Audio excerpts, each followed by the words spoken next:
nuyu nañu leen téléspectateurs yu Sunugal 24 bu ngeen gisee fii ñu taxaw ngeen xam ne ñu ngi fii ci diwaanu Pikine Rue 10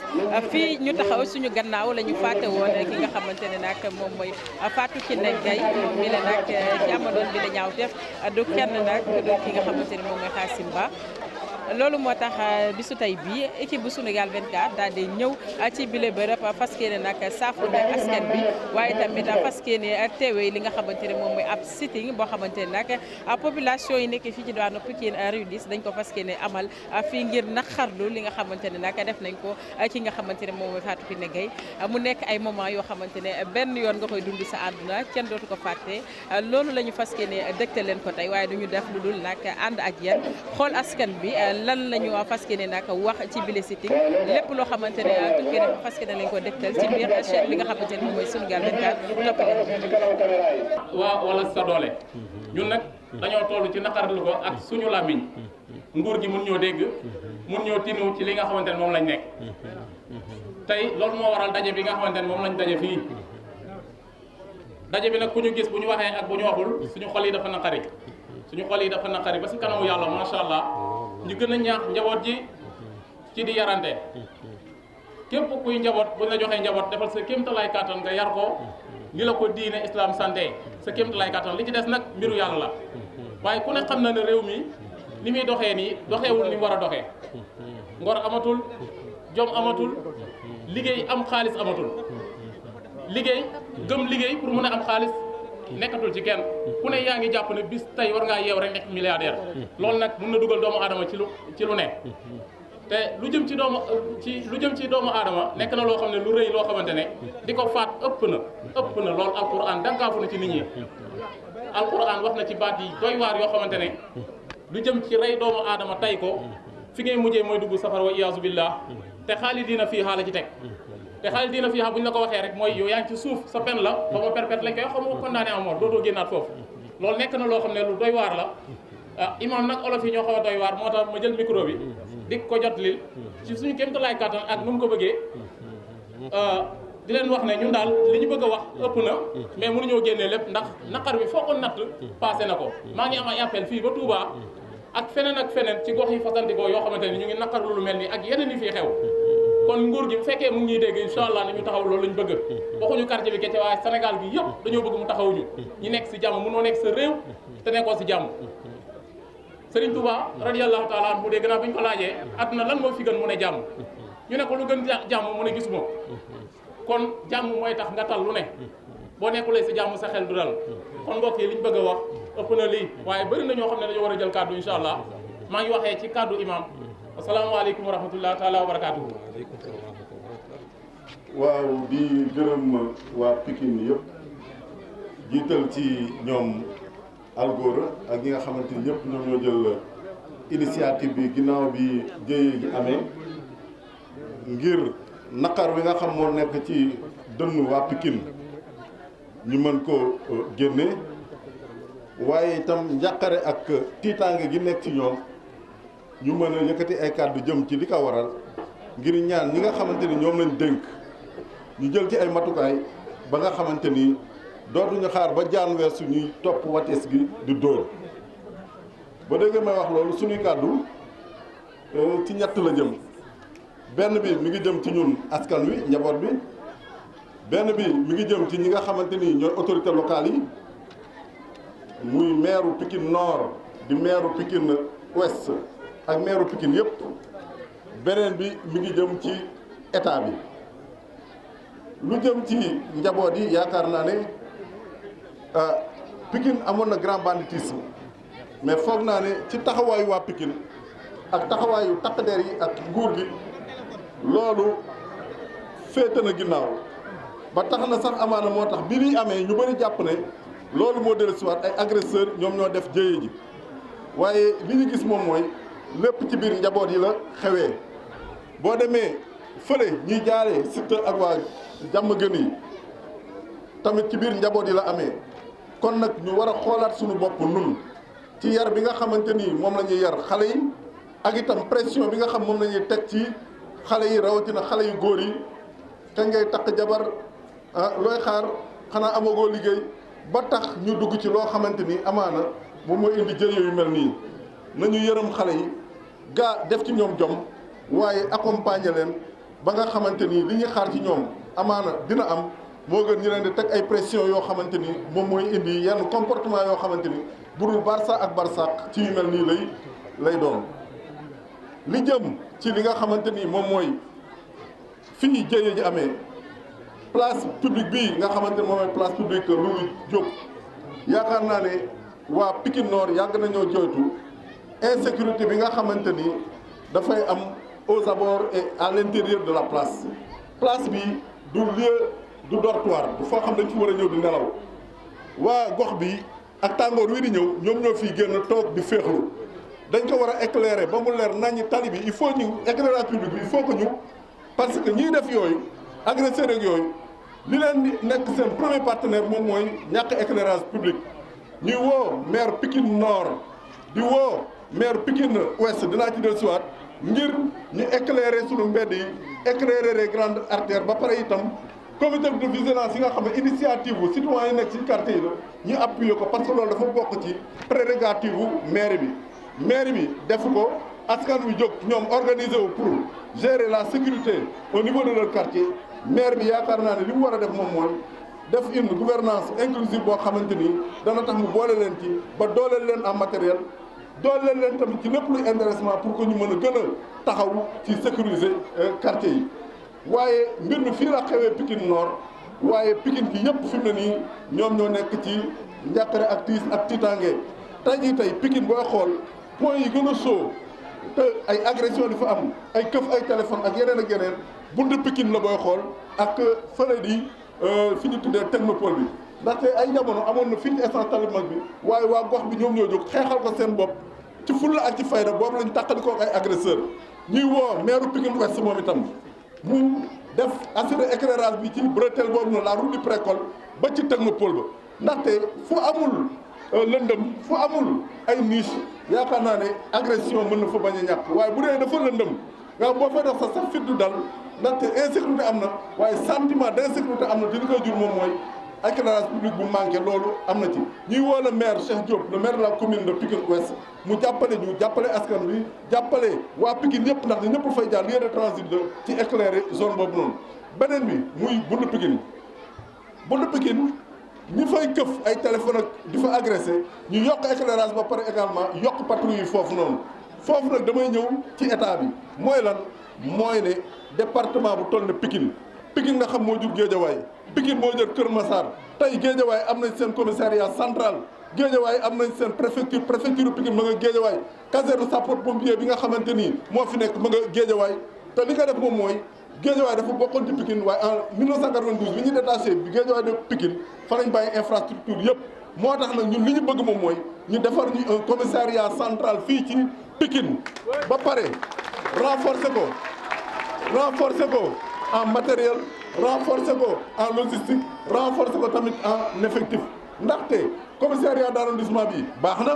commissariat d'arrondissement bi nekk ginnaaw raay baax na waaye war nañu mën a jël beneen commissariat d'arrondissement def ko fële ci Dalifort ba pare fii nga xamante ni fi leen def arène nationale bi nga xam dafa nekkoon suuf mu ngi tolloon 16 hectares bu 67 ñu jël 6 hectares 67 yi def fa lii di arène nationale mu des 10 hectares ngal la waay ñun li ñu laaj bariwul nañu jël li tolloog brigade gendarmerie du Foire muy 3300 mètres carrés c'est plus 33 hectares ñu defal ñu fa un commissariat central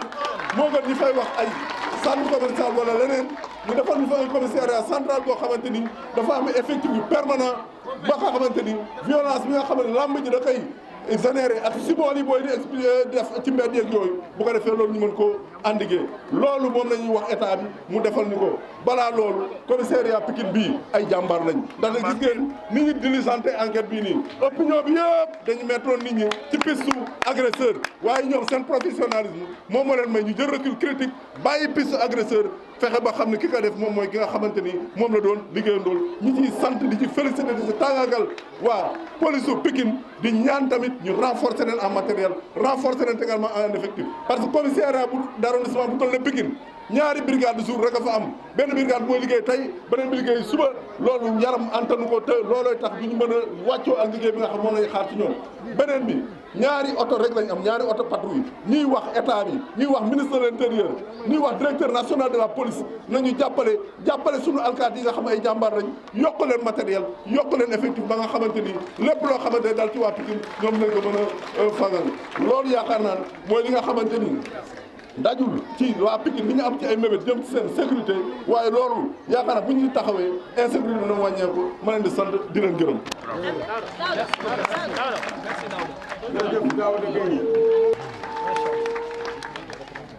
jërëjëf Moussa gannaaw bañ muslu ci seytaane sant yàlla borom bi subhaanahu wa taala bi nga xamante ni ne xalaqal mawta wal xayaa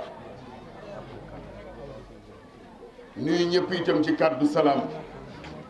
bi nga xamante mooy nuyoo waa ajjana te yal na ci yàlla boole ki ne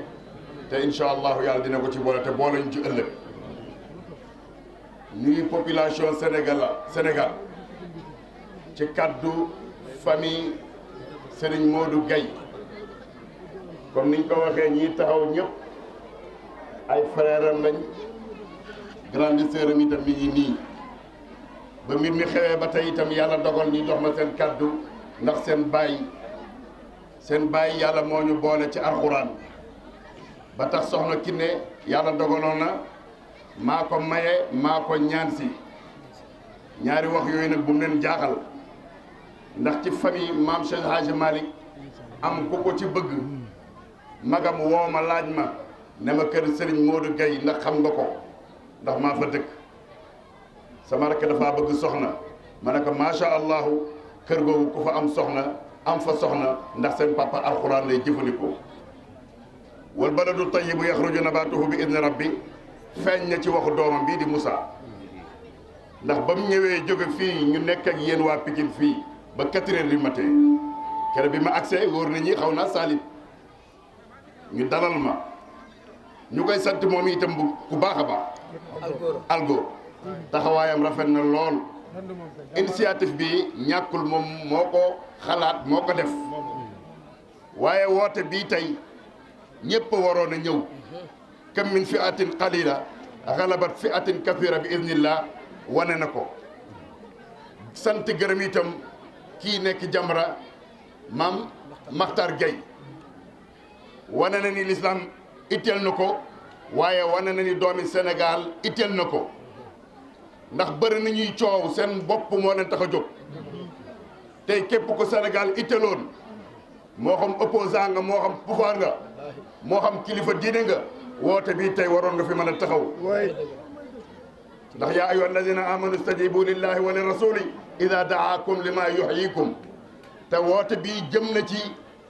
l'islam ak sharia ndax lan dañoo faat doomi aadama di jullit te wa ka annama qatala annaasa jamian wa man ahyaaha wa ka annama ahya annaasa jamian Kiné biñ ko faatee dafa mel ne que monde bi la ñu rey yemul Sénégal ñëpp jooy nañ ko naqarlu nañ ko ba tax tey ñu woote ñëpp war mën a génn tey yàlla dafa dogal mu dal ci famille Kiné Gaye waaye ëllëg xamuñ ci man lay dal wala keneen kon ñun ñëpp tey lii sëñ Mame Matar Gueye def ñëpp ñu doon coow ci presse yeeg ci télévision yi tey bu doon di Sénégal itteel na leen woote bii tey waroon nañoo ñëw taxaw wax ci ndax woote bii woote wuñ ko ngir politique dañ ko woote ngir askan wi dañ ko woote ngir woote yàlla ca la mu wax pour ñu jëfandikoo li yàlla wax ñun nag mënuñu ko ndax dafa am ñi ñu yilif kon ñi ñu yilif population bi tey danañ taxaw wax leen seen soxla wax leen seen tiis ak seen naqar ci ne lii dafa war a doy woote wuñ ko pour waa Pikine doomi Pikine dong waaye dañ koo wax ngir doomi sénégalais yëpp ak fépp fu ñu nekk jëf ji ñaaw ji dafa war a dañ te wa man yaxruj min baytihi ila allahi wa rasulihi thumma yudrikuhu almawtu faqad waqaahu ajruhu ala allah ku génn sa kër di wuy ji yàlla ak yenent bi te boo xoolee ki ne mën nañ koo dugal ci foofu dafa génnoon ngir wuti lum suturloo jàppale borom këram waaye jàppale ay waajuram ñu fekk ko fi muy liggéeyee comme ñu ko ñëpp xamee jël bakkanam kooku dafa shahid la incha allahu yal na ko ca yàlla boole. waaye wax ji daal muy gudd ko gàtt mooy li tax mbokk yi woote te ne ko hadis ba waxee man raa minkum munkaran fal yughayyir bi yadihi fa in lam yastati fa bi lisaanihi fa in lam yastati fa bi qalbihi wa dhalika ad'afu al-iman. kon tey loolu mooy suñu woote loolu moo waral suñu woote ñu wuy si leen ndax ñun du ñuy wuy ci ay caaxaan lii nag wuy si wuñu ngir waa Pikine rek mais dañoo wuy sil ngir population Sénégal kon Mame Matar ñun ñu ngi lay suivre mais tey la gën a jàpp ndax wane na ne dee gi métti na la ba tax nga dérangé wu ñëw ànd ak ñii ci li ñu woote dëgg-dëgg yow boo nee Sénégal itteel na la man danaa ko mën a gëm kon daal ñu ngi ñaan population bi di ñaan itam suñu kilifa diine yi ak suñu kilifa aada yi ñu tàllalal loxo yàlla gannaaw bañ ko tàllalee loxo yàlla moom yàlla président bi jiite réew mi muy président monsieur Macky Sall mu bàyyi xel ci procédure bi rawatina suñ jigéen bi suñ doom bi di soxna Kiné Gaye ci faatin wu ñaaw wii ñu ko faatoo na dossier bi leer nañ ko gën a leeral te lu mel nii la ma waxoon rek bu ñu leen di baal nañuy wane seen xaru këram xam ni kii moo jëf-jëf ji ndax ki nga def lu ñaaw ñu wane lu ñaaw lam jëf wala wax ko kon ko jëf-jëf ji dañuy war a di ko wane kon daal li ñuy wax rek comme ni ko ñi ma jiitu waxee mooy nañu dellu xam ne ay jullit lañ jullit fii ak deful li ko yàlla sant mi ngi ci pertement bu ñu yàkkamti suñu àddina bu ñu yàkkamti suñu wërsëg nañ njëkk a yaru ci suñuy kër soo ko yaru ci mbedd mi changé waat itam suñu comportement man nag population bi ñun ñëpp nag mooy tax ñu am li ñu bëgg mooy tax itam lu mel nii dootu fi am kon damay bañ a guddal waaye yow daal cant gi lépp rek ñun ci yow lañ ko teg ndax initiative bi yaa ko def ñu fekk la ci réussir na ndax macha allah journalistes yi danañ ko wasaare ci réew mi uniquement rek pour wane suñu naqar lii dafa dal ci Kiné Gaye dëkk Parcelles waa Parcelles jooy nañ ko réew mi jooy nañ ko fii mu ko dalee ci Pikine keroog ba mu fi ñëwee ne ëpp mbooloo mu toll nii lañ fi fekk ngeen dalal ñu taxawuñu kon bu ngeen ci woowee dañuy ñëw wuy si leen fi ñuy tëjee suñu wax daal mooy président Macky Sall ñi ngi lay yokk di ñaan yëg nañ ñi itam sa ndaw dikk na fa waaye ñu ngi koy ñaan mu taxaw gën a taxaw lu mel nii jeex ci Sénégal li ngay jeexal la ma waxoon keroog rek koñ bu nekk taxaw buñ gisee ku def lu safaanoowul ak yoon am na mënuñoo jéggi yoon nit ki léeg-léeg nga topp sa naqar wala sa xol ba tax nga def lu ëpp wala nga wax lu ëpp mënuñoo jéggi yoon waaye yoon itam macha allah liñ ñi wan keroog wan nañ ñi yoon am na ndax fexe nañ ba gis xale bi ko def ñuy téye ko kon dañuy ñaan intervention bu mu ci am gracier bu mu ci am ay naan dafa am xelu dof dafa am bu mu ci am ay naan nii la meloon naa la meloon dégg naa ndaw su koy wax yooyu c'est des faux lii lu ñu métti la bu ñuy seede nañu seede te yàlla tax ndax min aqrabu min hablil warid wasalaamaaleykum wa rahmatulah. man la Awa Diop Pikine Nord di conseiller municipal fii ci commune bi ak ville wante ginnaaw ba ma amee naqar ginnaaw ba ma jaajëfalee seen waa kër yi nga xamante ni macha allah ñu dëgër lañ nag ndax sooram yi fi ñu taxaw di def fii ñu def ku ko defoon sama nit walaay du ko taxaw ko digg ñi ngi may jàpp may xool nu ma xataraayoo kon dal gi ngeen dal jullit gi ngeen doon yaa na leen yàlla fayal seen bopp te may leen lu ngeen utalaat Kiné ndax dina jafe di wax ni Kiné xel bi da ciy dal ndax dañ ni ku dee ci xare àjjana nga jëm Kiné dañ koo boom ci place liggéeyukaayam kon dafa dee ci xare may wax ni Pikine Nord département Pikine jigéen ñëpp a ngi jooy jigéen ñëpp a ngi yuuxu jigéen ñëpp a ngi woote wàllu ñu wax ni lii dal Kiné dafa doy lii dal Kiné dafa doy ndax jigéen ñi bu fajaree ñii ngi jaay jën ñii ngi jënd yu sew ñii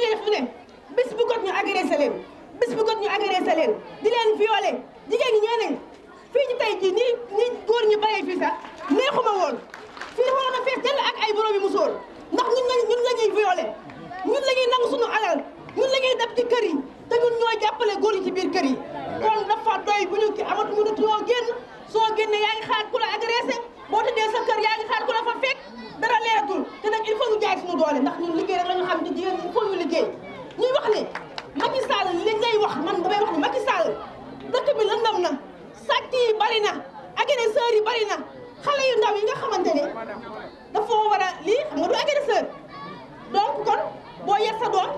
na nga ko yar ci dayulu mais bu dee du ñàkk doy xale yi liggéeyatuñu mënuñu ni xale buñ demul ci buñ neewul Barça rey nañu nit bu nga nekkul ci fee di agressé ñi ngi def leneen kon jeunesse bi yow ñu ngi leen di woo bu leen kenn teg lu ngeen mënul ñu ngi leen di woo bu leen kenn teg lu ngeen mënul tey jii fii waroon na fees ak ay autorité parce que xoolal xoolu Pikine la ñu dem xale bu jigéen buy liggéey utaloo ko liggéey moom moo xalaat lu muy liggéey mu ñëw ñu fekk ko fa rey ko kon xoolu Pikine la ñu dem te bu fekkoon ne leneen la ñuy ut ñi ngi dawal seen ay kàkkaar fële di fa dugg kon nañu bàyyi nit ñi xel xam ne nit ñi duñu ay weñ nañ ñu bàyyi xel xam ne nit ñi duñu ay weñ amuñu doole jigéen ndox dama ni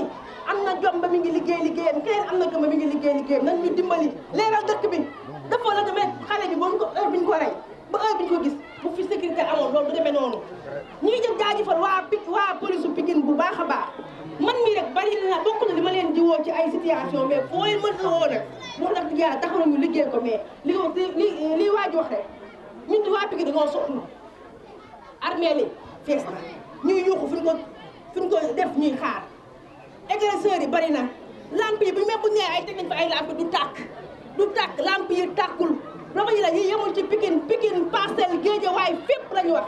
ñu ngi woo fépp foo lamb day metti jàppale wuñ ñu tey jàppale wuñ ñu ëllëg kon dafa jot dama ni jeunesse bi laay woo may lii dafa doy ku gis sa koñ loo xam ne waroo ko faa gis fajal ko sa bopp ku ko gis loo warut a gis rek fajal ko sa bopp ndax quartier bu nekk lii amoon na fi am na ay temps ñu def kuréel ñu di def lii mais fan la mujj am na ñoo xamante ne ba tey ñu ngi ci kaso yi parce que dañoo fayu woon ñu ne kenn du fayal sa bopp mais rek fan la bët du wàcc fan la wàcc ne bu jëkk bëtam man lii victime laa ci man agressé nañ ma sama rek fekkee ko ci biir këram ci biir néegam di ko agressé ci jabaram ñu rey mu bëgg ko rey mu rey boo fayal sa bopp ñu yóbbu la tëdd na 5 ans génn dee mais kañ la ñuy am ñun kañ la ñuy am satisfaction boo xamante ni nit dina ñëw fajal ñu suñu soxla amul kon maa ngi sama yaram tàng na tamit waaye maa ngi delluwaat rek di wàccaat di mastawu famille Kiné di wax ne ñun waa Pikine ñëpp ñu ngi seen ginnaaw ñun ñëpp ñu ngi seen ginnaaw dama ni lii amul garage amul dara lépp lu ci war nañ ko ci def parce que bakkan lañu rey lépp lu ci war nañ ko ci def maa ngi wàcc di leen mastawu bu baax. léegi nan ñuy def. ngeen ànd yéen ñëpp ci benn kàddu ñu toroxlu ci suñu kanamu borom ñaan ko ñaan bii ma bëgg ngeen bu ma ko waxee ngeen addu ci suñu borom subhanahu wa taala yàlla na beesalaat yërmandeem ci Kiné Gaye. suñu borom subhanahu wa taala yàlla na yeesalaat yërmandeem ci Kiné Gaye. yàlla na yàlla yeesalaat yërmandeem ci soxna su baax sii di Kiné Gaye. yàlla na yàlla yeesalaat yërmandeem ci soxna sii di Kiné Gaye. ndax bu leen juum Kiné ndam lu rëy la am tey. dëgg la bu ñu sañoon mu toog fi ba tey waaye suñu boroom xam ngeen ne ku xëccoog moom yaay perte xanaa ñaan yàlla na yéex rek li tax ma ne Kiné ndam lu rëy la am dëddu bii mu dëddu am na lu mu réglé ndax fi mu nekk Kiné tax na ba naqaru njabootu Fatoumata Makhtar Ndiaye rahmatullahi alayha seen naqar gën naa jolli ndax say-say ya ko fekk ca këram ndax ana lan moo gën a dal xel lan moo gën a nekk sécurité nga nekk sa biir kër rawatina Fatoumata Makhtar Ndiaye ci chambre à coucher la nekk ñu fekk ko fa faat ko ñu nar ko bàyyi nii rek mu sax ndax say ana lan moo gën a dal xel soxna Binta Camara fii ci Tambacounda aw saay-saay ñëw bëgg koo sàkku dëgg la xeex na ba waa ji la mu bëggoon amu ko waaye ñàkk na bakkanam ndax ci biir kër baayam lañ ko fekk. Kiné li tax ma ne am na ndam dafa wane ne loolu askan wi doon jooytu yëpp am na ndax dañ ko fekk sur son lieu de travail muy jaamu yàlla di fa ut teraanga bu mu yóbboo njabootam ñu fekk ko fa boon ko kon posé na revendication wu li jiitu yëpp ci ay musiba yal na ko yàlla fay loolu. moo tax ma bëgg ngeen xam ne te imam bi wax na ko sànq li ñuy wax shahid maanaam martyr bu leen defee ne mooy ñi daanu xare Badar rek wala ñi daanu xare Uhud ndax laa ilaha illallah muhammadu rasulullah moo leen tax ñàkk seen bakkan mais Kiné moom itam da doon jaamu yàlla ca place yu liggéeykaayam nga bu mu doon yóbbu jox njabootam fa lañ ko fekk boo mbokkoon shahid la yéen waa Pikine Nord nag kenn demul ngeen des ndax ñun fekke nañu yu bari ci ay agression yoo xam ne bakkan rot na ci waaye lii seen gox bi def tey gisuñu ko feneen wax dëgg yàlla njabootu Kiné Gaye yéen deseelatu leen dara njabootu Kiné ndax mobilisation bii mbeddum lëmm ngeen fatt ko délégué de quartier yaa ngi fi imam yaa ngi fi bàjjenu gox yaa ngi fi association sportive et culturelle loolu mbaaxu Kiné Gaye rek la kon ki fi jóge bu ñu sañoon yàlla bàyyi ko fi ba ci kanam mais suñu borom rek a xam lu tax mu def loolu kon balaa ñoo sori dinañu yeesalaat njaal sëram yi fi taxawal léegi ak frère am yi ak nijaayam yi ak ki may dégg fan yi yëpp ci média yi muy naqarlu li am ak tënk xam lu bi autorité yi di tënk xam lu defe naa mooy moo nekk nii kii na ngeen ko ñaanal ndax alerte bi mu alerté mooy jur lii tey alerte bi mu alerté moo tax Jamra ñëw ci jëmmu boppam tey yàlla na ko yàlla fay ndax leeral na lu bëree bari ndax moom yàlla daf ko nattoo mu nekk ci premier yi nga xam ne ñoo ñëw yem ci musiba bi force de sécurité yi nag dama bëgg yéen waa Pikine Nord bu leen yem ci di leen ñaanal ak di leen gërëm na ngeen leen jàppale parce que collaborer ak police pour xeex insécurité du affaire u délation lu normal la moom la waa Kër Mbaye Fall defoon daaw dafa am un groupe de narcotrafiquants trafiquants de yamba agresseurs dañu dem bari doole ba dootuñu nëbbatu di jaay yamba bi en plein jour bu dee suba teel wala nga guddee ñu agressé la ba jigéen ñi daan dem ci tefesu Yaraax di fa wut jën pour am lu ñu dimbale seen i waa seen borom kër di ko jaay di ci am dara ñameetuñu teel a xëy it mag ña nga xam ne dañu daan fajaru di dem jàkka ragal ku leen agressé tax na ba ñameetuñu dem lan la waa Kër Mbaye Fall def dañu jóg def li ngeen def bind nañu lettre préfet jurul dara bind ay lettre yu dul jeex commissariat jurul dara bind nañu lettre ministre de l'intérieur jurul dara waa liñ ci ragaloon moom mu jàmm ñaanuñu ko yàlla nag waaye tan xam lu moo koy indi moo tax ñu ngi avertir état lan moo mu jàmm Kër Mbaye Fall jeunes yi dañu créer benn brigade d'autodéfense daal di tendre benn embuscade le chef de gang narcotrafiquant dóor ko ay kuuru Baye Fall mu daw laqatu ji sa suufu ronu délégué de quartier ba tànk yi di dépassé ñu ñoddi ko génne ko daal di ko doggali comme ni ñuy reyee kaña loolu rafetlu wuñu ko waaye li koy indi mooy tàng xam lu sant ñu kenn ngay fayu l'islam a ko jëkk bañ loi bi dafa ne nul n'a le droit de se faire justice soi-même mais état su bëggee fayuntoo bañ a am état na jël matuwaayam te bàyyi tàng xam lu bi ni ko état mën a defee nag c'est très simple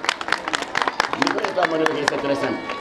mooy na état dooleel takk der yox dëgg jàmbaar lañu gis nga ni ñu sécuriser koñ bi pour kenn bañ leen a déranger jàmbaar lañu waaye lu ñu jàmbaar te amuñu jumtuwaay ak matériel bu doy du mujj fenn kon nag première revendication Pikine Nord monsieur le président Macky Sall insécurité bi am fii jéggi na dayoo jot na nga utal leen commissariat central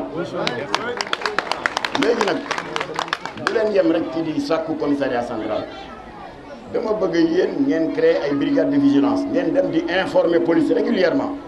loo leen gis ci quartier bi leerul trafiquant de yamba yi ak ñi taxaw ci bopp koñ yi sol yi lunette xam nga ay lunette guddi ku ko sol sa affaire leerul dem leen ngeen signaler ko parce que police boo leen ko joxul information du ci mën a liggéey kon nag yal na yàlla nangu ñaan yi fi ñaan yëpp naxarlu bi am na solo waaye dama leen di ñaan fa lay tëje ku ci nekk ci yéen boo ñibbee waxtu julli yi jeexagul tàkkusaan a ngi fi timis a ngi fi gée li ma leen di ñaan yomb na yàlla ku nekk nga fas ci sa xol yéene soxna Kiné Gaye daal di ko fi daawul benn fatiha ak ñetti ixlaas rek benn fatiha ak ñetti ixlaas kon nag Kiné Gaye yàlla na suñu borom yeesalaat yéen ma den ci kawam asalaamaaleykum wa rahmatullah ngeen jëf waa Pikine xale mag ndaw imaam yi jigéen ñi góor ñi waa Pikine jërë ngeen jëf yàlla na suñu borom bi fay leen yiw donc dafa am ay développement yoo xam ne dama ko bëggoon def rapidement daf ci am yoo xam ne xam naa du ma ci jaaraat parce que daaw dëgg yi wax na ko moom mooy wàllu arène nationale li heure bi jot moom moo tax nag maa ngi ciy jégalu bu baax moom mooy accompagnement yi nga xam ne yi bi ñu ko diggee waroon na fi am gis ngeen document bi kii mooy projet initial biñ ñu joxoon ne dañ doon defar arène nationale li ñu waxoon yëpp ne moom mooy accompagner arène nationale bi mu nekk ci biir document bi amul tey jii ci arène nationale soo leen paree bu leen neexee mën naa leen ko wax kii mooy document initial bi donc Daouda wax na Mame Matar wax na par rapport ak commissariat bi mais dafa am lu xew bu combat amee ba pare loolu ñuy wax simol loolu wax dëgg yàlla simol loolu sonal nañu trop donc ñoo ngi ñaan service de sécurité yi li ñuy wax simol ñu taxaw ci ban ko arrêté beneen bi moom mooy lii ñu jàkkaar loolu suñu place publique bi le maire de la commune Amadou Diarra dafa ñëwoon defar fi place publique bi mu doon idée bu génial bu extraordinaire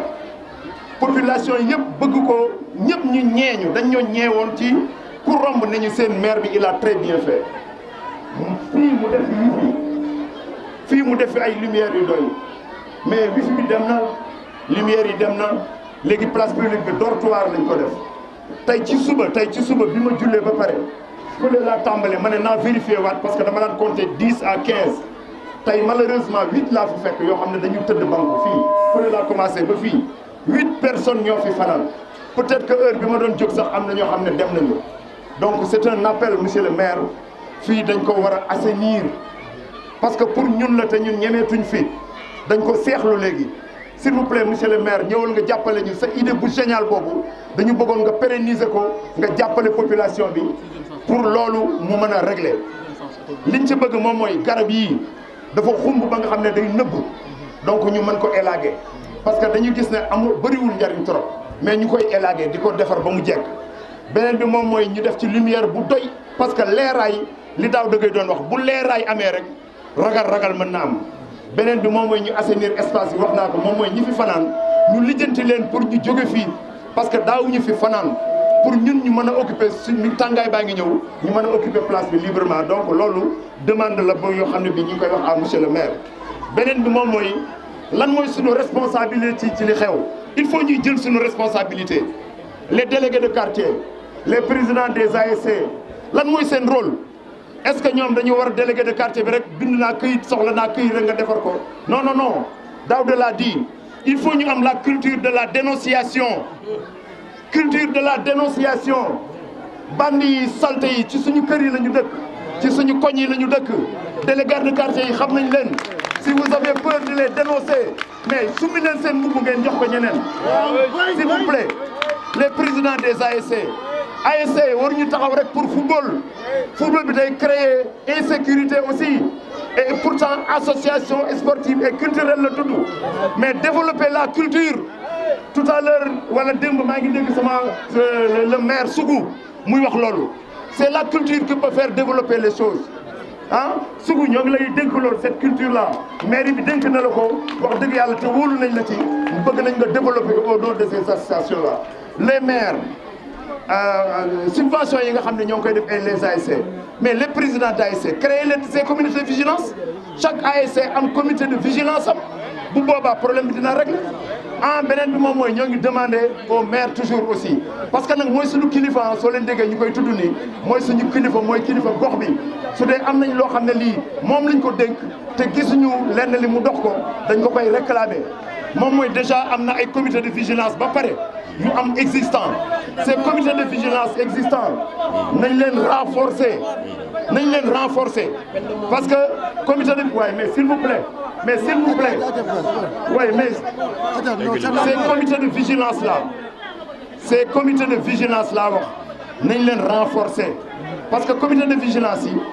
dañuy am recruter 100 maisons yi 20 yi ñooy fay donc ñoom aussi 3 employés la ñu mën a am donc suñu lee à 50% dañ leen di subventionné ñu mën a am 10 employés donc ñooñu dinañ mën a assurer la sécurité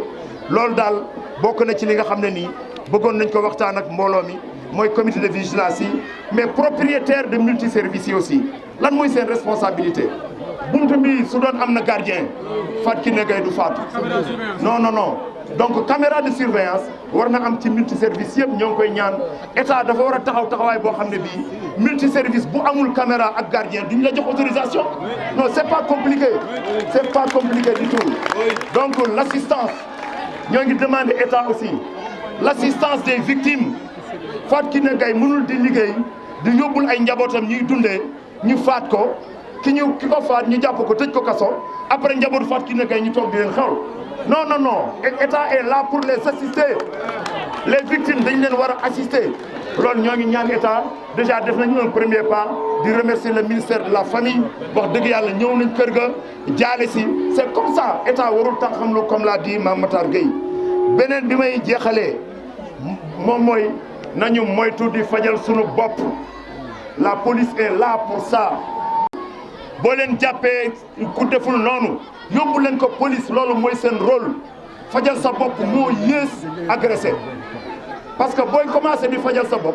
agresseurs yi dañuy profité ci fajal sa bopp algóora day romb ñu jéppi ko ne agresseur baa ngi nii di ma commencé dóor ngeen ñëw soble ma bala ngeen a xam algóora fekk dee na bu yàgg ñoom ñu def seen forfait dem seen yoon donc fajal sa bopp éviter leen ko beneen bi mooy la collaboration avec la police il faut collaborer avec la police ñii dañ fi nekk pour ñun ñeme leen alkaati yi mais ay nit lañu comme ñun suñu kër yi la ñuy juddoo suñuy mbokk lañu suñuy rakk lañu suñuy frère lañu seen liggéey moom mooy ñu assurer suñu sécurité suñu gisee lu dul yoon nañu dem wax ko alkaati yi ñii dañu leen war a jege c'est la police de proximité dañ leen war a jege jàppale leen ci li ñuy liggéey dama bëggoon benn standing ovation police parce que man police dañ ma génne ci affaire yi rapidement dinaa maa ko njëkk a découvrir man maa taxaw fii ci buntu bi woo police woo sapeur pompier mais enquête nañ ma fi enquête yu métti mais su feeñu loon ba tey maa ngi ci enquête police centrale doonte ne jàppoon nañ booy bi mais police centrale woo nañ ma ñaari yoon pour continuer ay enquête te man feeñal ko yëgle laa ci am donc police dañ maa teel a yeewi la police monsieur le commissaire maa ngi lay sant bu baax jërëjëf beneen bi moom mooy ma xamal leen ko mu leer parce que sûreté urbaine ñoom ñoo doon continuer di def enquête bi mais man dama jàpp ne du sûreté urbaine ñoo réglé problème bi suñu police Pikine bii moo ko réglé suñu police Pikine bii moo réglé problème bi après la ko sûreté urbaine jël ba ko aaki moo c'est la vérité waaye xam naa ci dara parce que bi ñu ñëwee daanaka ci guddi gi réglé nañ problème bi mais nag dañu bañoon ay brouhaha am ñu libéré booy bi mu dem ba le lendemain ñu doon ko cueillir mais ci guddi gi daanaka non c'est une très grande police réglé woon na problème bi kon vraiment yéen ñëpp ñoo ngi leen di sant di leen gërëm bu mujj bi moom mooy li gars yi di wax loolu c'est les populations qui réclament la peine de mort c'est une demande.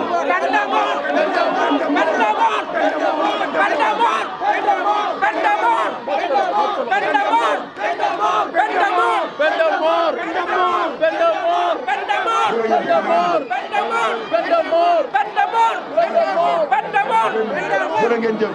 jërë ngeen jëf mbokk yi mu ngi noonu ñoo ko gisandoo mu nekkoon tey ji sitting bi nga xamante ne doon ko amal fii ci diwaanu Pikine Rue 10 fi ñu fàtte woon soxna si nga xamante ne nag moom mooy Fatou Kiné Gaye gis nañu ki nga xamante ne moom mooy Mame Makhtar Gueye bu ONG Jamra teewoon ko njaboot gi teewoon ak képp koo xamante ne da nga dëkk Pikine nga dëkk Parcelles fépp la ñu bàyyee ko ñëw fii ngir teewee li nga xamante ne moom mooy bile sitting am na ay revendication yoo xamante ne tamit jot nañ ko ci def bokk na ci li nga xamante ne moom mooy peine de mort ak li nga xamante ne moom mooy wàllu éclairage public wax nañ ci li nga xamante ne moom mooy place publique bi arène nationale bi nga xamante ne dafa jur wàllu insécurité fii ci diwaanu Pikine mu nekk ay revendication yoo xamante ne jot nañ ko yëkkati ci bile sitting te jàpp nañ ne nag nguur gi dina ko dégg daal di koy jëfee gërëm nañu leen sant leen jox leen dig daje ba beneen incha allah jërë ngeen jëf